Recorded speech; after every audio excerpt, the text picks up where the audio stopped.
gue bisa ngundang orang yang beken banget, terus besokannya gue ngundang orang yang nggak ada akun sosial medianya, tapi jumlah pendengarnya bisa sama gitu. Oh ternyata ada episode sama Mas Ivan Deva, usianya udah di atas 50, hampir 60. Waktu kita rekaman sama dia, sosial medianya hampir nggak ada. Kita ngomongin tentang crossroad in life, persimpangan dalam hidup. Itu salah satu episode yang paling sering diulang. Karena level of wisdomnya orang umur 50-an tuh luar biasa banget. Sampai orang kadang-kadang perlu, kalau dia lagi galau, dia dengerin ulang.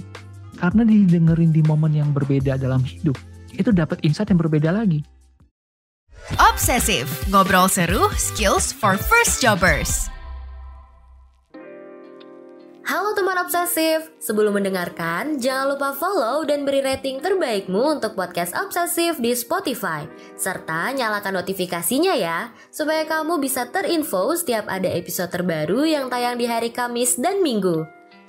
Jangan lupa juga follow Instagram, TikTok, dan Twitter @Medio by KG Media supaya nggak ketinggalan info terbaru podcast Obsesif dan podcast lainnya di Medio by KG Media.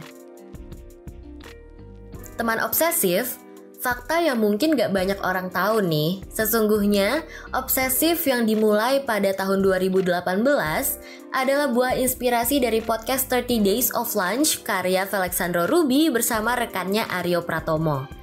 Mereka ini adalah entrepreneur, writer, dan juga content creator alias podcaster. Podcast 30 Days of Lunch yang isinya daging semua ini mau mengajak pendengarnya untuk belajar tentang productivity, karir, bisnis, dan self-development. Jadi kalau teman obsesif belum pernah denger dan pengen tahu tentang bahasan-bahasan tadi, go check it out ya guys. Nah, menjelang penutup season 6 podcast Obsesif, kita dapat kesempatan untuk ngobrol dengan Ruby yang sekarang udah evolve banyak banget. Individu yang udah nyobain 9 kerjaan berbeda nih, dari jadi pebisnis, mentor, content creator, dan yang stay the same dari dia adalah his humility kalau diajak kolaborasi strategis. So, it's been really an anticipated moment for Obsesif to have him as one of our speakers. Nah, gak usah berlama-lama lagi. Dalam episode kali ini, Suliana Andiko sebagai eksekutif produser dan head of product Medio by KG Media bakalan ngobrol banyak sama Ruby. Jadi, yuk kita dengerin.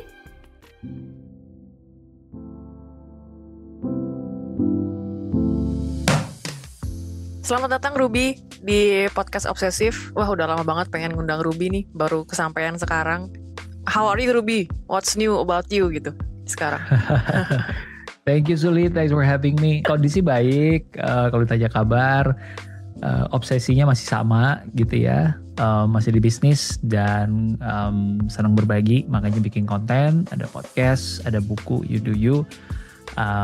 Dan ya sekali hadir di podcast teman-teman juga, sharing-sharing gitu.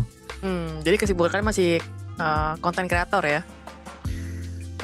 Sebenarnya lebih ya 50% ngerjain bisnis, 50% si konten kreatornya lah. Sekarang lebih equal. Kalau dulu berat ke sisi bisnisnya. Nah sekarang udah mulai bisa balance. Oke. Nah mungkin kalau denger nama lu nih Rup, pasti orang inget 30 Days of Lunch gitu ya. Terus juga mungkin Who You Do You. Nah tapi sebenarnya gue pengen ngulik, karena ini podcast ya, pengen ngulik lebih ke 30 Days of Lunch ini. Sebenarnya apa sih cerita di balik hadirnya 30 Days of Lunch ini? Iya, jadi kadang gue suka nih ditanya kayak gini karena topik-topik ini jarang dapat kesempatan sharing ya. Oke. Orang banyaknya pengen menikmati kontennya aja gitu, tapi nggak pengen tahu ribet di belakang bikin podcastnya. Nah ini jadi nanti mungkin kalau suatu hari gue bisa kasih dengar ke pendengar-pendengar gue juga, untuk mereka tahu behind the scene-nya gimana gitu. Yes. So, 30 Days of Lunch itu lahir dari sebuah proses. Jadi memang nggak ujuk-ujuk, ayo bikin, terus lusa langsung rekaman. Pertama-tama gue udah ngalamin dimana sekitar 1-2 tahun itu gue aktif banyak ngajak orang makan siang. Biasa orang yang lebih pintar, lebih berpengalaman, lebih berhasil, lebih tajir, lebih bijak, apapun yang gue bisa belajar dari mereka gitu. Dan ketika gue praktekin itu gue ngerasa kok hidup gue makin membaik, baik secara gue personal, bisnis, karir. Kayaknya ini sebuah pola atau sebuah semangat yang bisa ditularkan. Karena gue ngerasa kalau orang-orang mau ngikutin pola yang sama tuh kayaknya mereka tetap bisa ngerasain, mereka juga bisa ngerasain dampaknya dari hidup mereka gitu.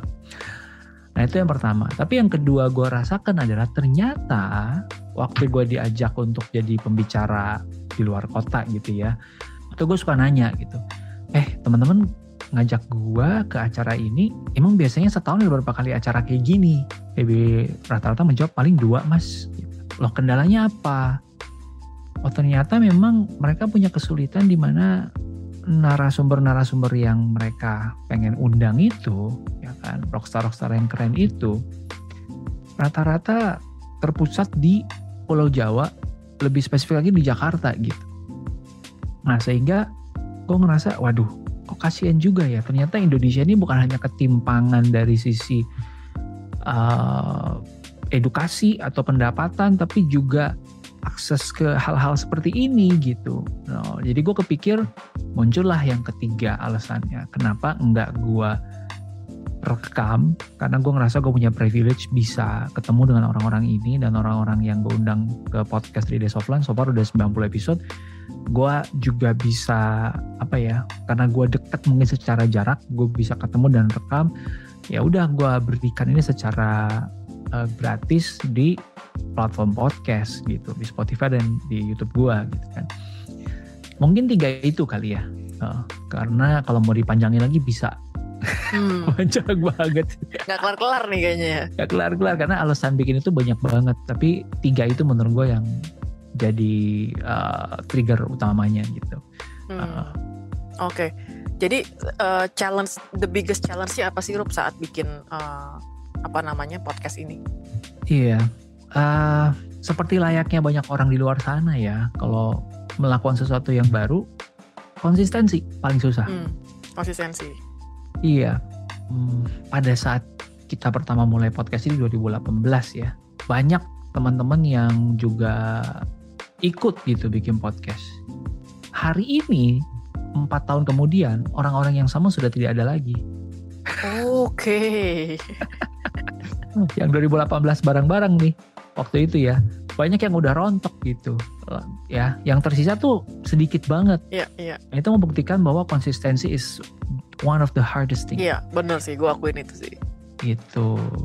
Nah, dan konsistensi itu makin keuji lagi ya, sulit ketika ketemu pandemi ya. Lo pandemi, podcast lu konsepnya lunch. Gimana caranya lu makan sama orang? Lu buka masker kah?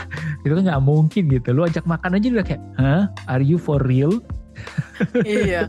Mau ajak makan juga tempatnya tutup. Exactly. Keluar rumah gitu gak bisa, keluar klaster juga gak bisa.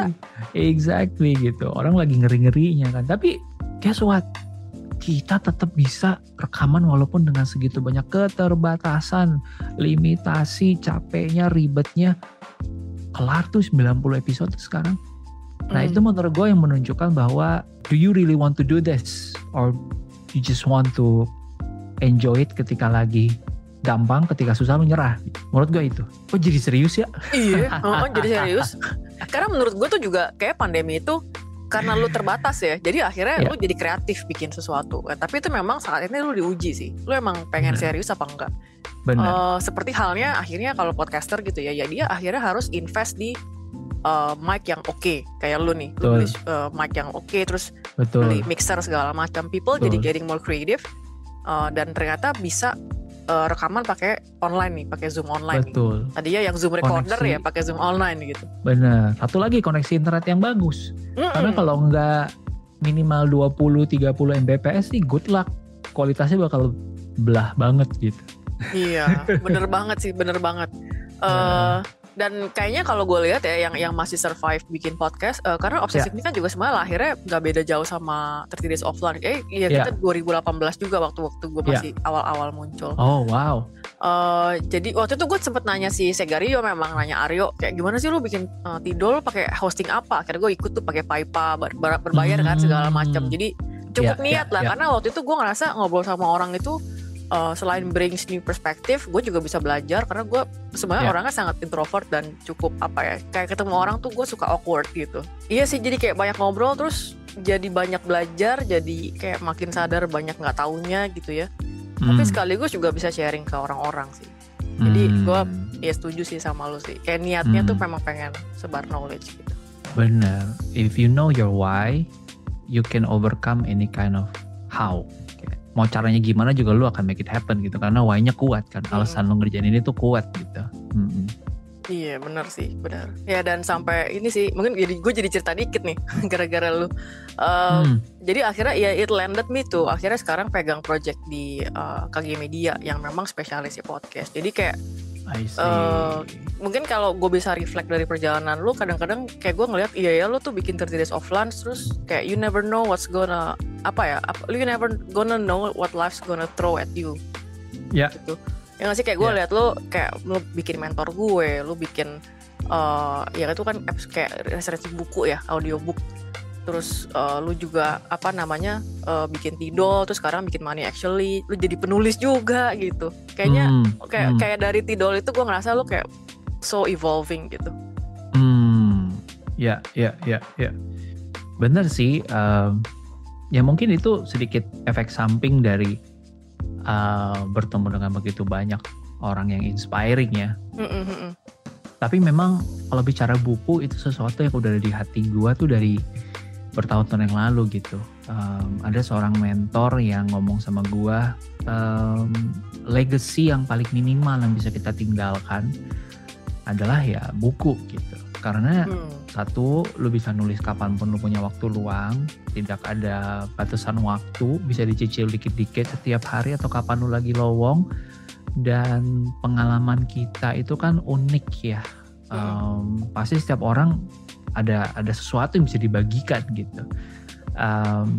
Ya gue mengamini itu dan gue coba tulis dan ternyata banyak orang yang resonate gitu sih. Nah TDOL mungkin mengambil peran mengafirmasi gue kali ya, bahwa ada topik-topik tertentu yang selama ini gue kira kayak aduh ini bakal ada orang yang butuh gak ya gue nulis buku tentang kayak gini gitu.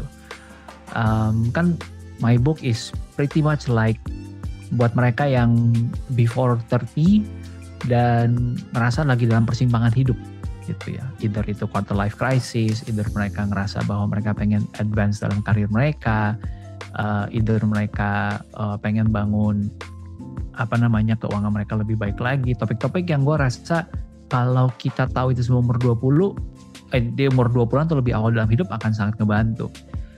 Nah gue pikir udah banyak orang yang share tentang itu kan. Ternyata tetap gue bisa memberikan sebuah perspektif yang unik gitu. Nah ini yang gue ketemu, jadi cerita dikit soal You Do You ya. Iya gak apa-apa. Ternyata yang cukup berperan adalah cara gue menulisnya, Suli. Iya, oke. Iya kan, banyak pembaca buku gue tuh yang bilang gini, Mas Ruby, sebelum ini gue tuh baca buku tidur. Gue tuh bukan tipe orang yang senang baca buku loh. Atau dia akan bilang kayak, selama ini gue gak pernah tertarik baca buku. Nah tapi ketika dia baca You Do You, for the first time in their life, mereka kelarin buku itu.